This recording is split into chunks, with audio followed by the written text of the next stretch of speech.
ចិត្តដល់ទីបញ្ចប់ហើយកាលពីម្សិលមិញកំឡោះនោះបានភ្ញាក់ដឹងខ្លួនដោយចៃដន្យថាខ្លួនមានប្រព័ន្ធចុះឈ្មោះមួយតារាងណាគេចុះឈ្មោះនៅក្រុមហ៊ុនរបស់នាយិកាស្រីគេនឹងទទួលបានព័ត៌មានជាក់លាក់អំពីទីផ្សារភាគហ៊ុនអាស្រ័យលើព័ត៌មានដែលប្រព័ន្ធផ្ដល់ឲ្យ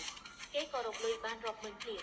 ល្ងាចនោះគេក៏បានអញ្ជើញមិត្តរួមការងារពី3នាក់ទៅផឹកស៊ីនៅបារដើម្បីអបអរនឹកស្មានមិនដល់ពេលកំឡោះនោះរកលុយបានតែជាត្រូវមិត្តរួមការងារចំណាយទៅវិញពេលនោះពួកគេក៏កុហកថាចង់ណែនាំមិត្តស្រីឲ្យគេហើយក៏ចង្អុលទៅនាយិកាស្រីដែលនៅខាងក្រៅដោយចេតនា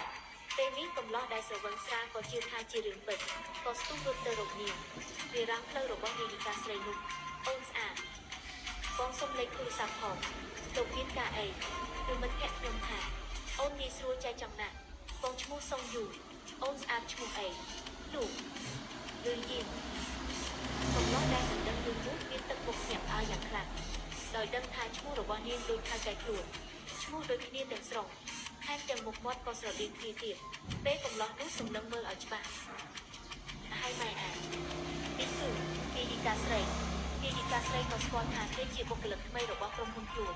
តែកំឡោះនោះក៏ប្រញាប់យកដៃបិទមុខធ្វើជាមិនស្គាល់